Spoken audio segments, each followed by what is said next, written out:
गूंगी बहू अंधी सास। एक परिवार में 5 लोग थे। ओम प्रकाश, उनकी पत्नी सुमित्रा, बहू भावना, बेटा राहुल और एक थी उनकी बेटी प्रियंका। वैसे तो ओम प्रकाश और सुमित्रा के घर में सब कुछ ठीक ठाक था, लेकिन सुमित्रा की एक आदत थी। घर में कुछ भी गलत या सही हो तो वो किसी से कुछ नहीं कहती। और भावना स्वभाव की इतनी सीधी सादी थी कि अगर कोई उसके साथ गलत भी करता तो भी वो उसे कुछ नहीं कह पाती। इसी के चलते प्रियंका और राहुल घर में मनमानी चलाते रहते, क्योंकि घर को संभालने वाली औरतें इस तरह से रहती थी जैसे वो गूंगी और अंधी हो। माँ, मैं अपनी सहेलियों के साथ पिकनिक पर जा रही हूँ। ठीक है बेटा, चली जाओ। और मुझे आने में रात हो जाएगी, देर से ही आऊंगी मैं। अच्छा, कोई बात नहीं बेटा। भावना, तुमको एक बार में समझ में नहीं आता क्या? नाश्ते में फिर से पराठे बना के रख दिए।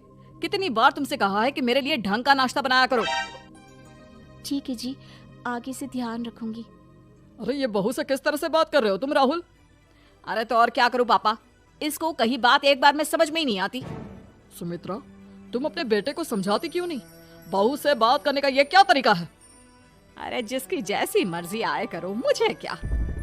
भावना बेटा, तुम भी तो कभी कुछ कहा करो। इस तरह क्यों सबकी बातें सुनती रहती हो? कोई बात नहीं पापा जी, सब ठीक है। रात को काफी देर तक प्रियंका घर नहीं आती और जब वापस लौट कर आती है तो एक लड़की के साथ बाइक पर बैठकर सुमित्रा और भावना दोनों ही प्रियंका को लड़की के साथ देख लेते हैं।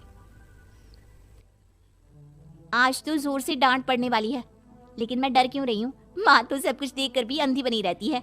और रही बात भाभी की, वो किसी को कुछ नहीं बताने वाली। कहने को भगवान ने आवाज दी है, लेकिन गूंगी है गूंगी। अरे प्रियंका बेटा, इतनी रात को कॉलेज से लौट कर आ रही हो? कहाँ गई थी तुम?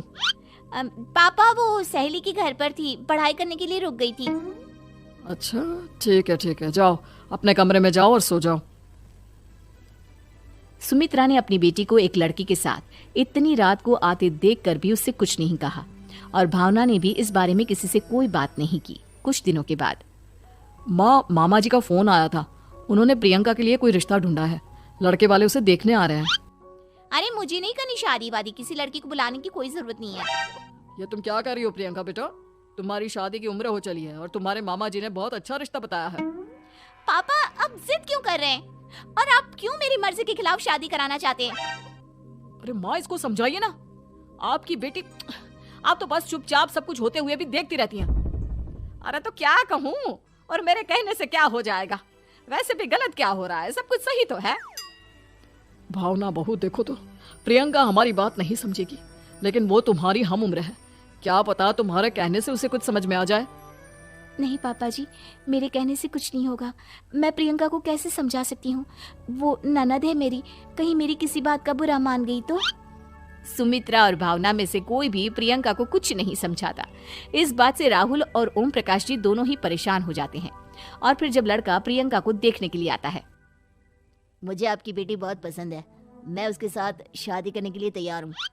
देखो, मुझे तुमसे शादी नहीं करनी, और ये बात जितनी जल्दी समझ में आ जाए अच्छा रहेगा। अरे तो फिर आप लोगों ने मुझे यहाँ बुलाया ही क्यों? माफ कर दो बेटा, वो हमारी बेटी जरा गुस्से में है, हम उसे समझाने की कोशिश करते हैं। हाँ, देखिए आप नाराज मत होइए, वो तो उसने बस ऐसे ही कह दिया होगा। अरे कोई ऐसे ही कुछ कहता है क्या? और ये आपकी पत्नी और माँ, ये दोनों इस तरह चुपचाप क्यों बैठे हैं, जैसे इस घर के मेंबर ही ना हो? आपके घर में सब कुछ ठीक तो है ना? अरे सब कुछ ठीक है बेटा। सुमित्रा, समझाओ ना अपनी बेटी को। अरे क्या समझाऊं, क्या होगा समझाने से? सब ठीक ही तो हो रहा है, गलत क्या हो रहा है? भावना, प्रियंका को अंदर लेकर जाओ और उससे समझाओ कि कितना अच्छा रिश्ता है। इतना अच्छा लड़का है, इस तरह से बिहेव ना करे। नहीं जी, मैं किसी से कुछ नहीं कह सकती जी। अरे अजीब परिवार है, मुझे तो यहाँ से निकलना पड़ेगा। इस तरह से तो आपकी बेटी की शादी किसी से नहीं हो सकती। जिसके घर की औरतें गूंगी और अंधी बनकर बैठ जाए, उस घर का कुछ नहीं हो सकता। ओम प्रकाश और राहुल सुमित्रा और भावना की हरकतों की वजह से बहुत परेशान हो जाते हैं। एक दिन वो दोनों आपस में बात करते हैं। पापा, समझ में नहीं आता कि भावना और माँ को कैसे समझाया जाए। सही कहते हो बेटा, तुम और मैं काम के सिलसिले में सारा दिन घर के बाहर रहते हैं और घर की दोनों औरतें जिन्हें सारा घर संभालना चाहिए, गूंगी और अंधी बनकर बैठी हैं। पापा, आप ही बताइए इसका क्या उपाय है? मेरी तो कुछ समझ में नहीं आता बेटा, लेकिन हमें कुछ तो करना पड़ेगा, क्योंकि इन सब की वजह से प्रियंका बहुत ज्यादा बिगड़ती जा रही है। तुमने देखा उसने किस तरह से बिहेव किया था। अरे लेकिन पापा हम करेंगे क्या? हमें एक नाटक करना होगा। कुछ दिनों के लिए हम भी गूंगे और बहरे बन जाते हैं, उसके बाद इन दोनों औरतों को अकल आएगी। हाँ पापा, शायद आपकी बात ठीक है। हम दोनों हर बार बात को संभाल लेते हैं और इसी वजह से माँ और भावना कुछ भी करने की कोशिश ही नहीं करते। और फिर अगले दिन, भावना, नाश्ते में क्या बनाया है? जी पराठे बनाए हैं।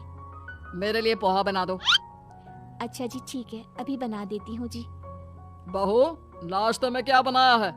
पापा जी पराठे हैं और पोहे बन रहे हैं। अरे बहू, मुझे तो उपमा खाने का मन था, मेरे लिए उपमा बना दो। ठीक है पापा जी, अभी बना देती हूँ। भाभी जल्दी से जरा मेरा कॉलेज का टिफिन तो पैक कर देना।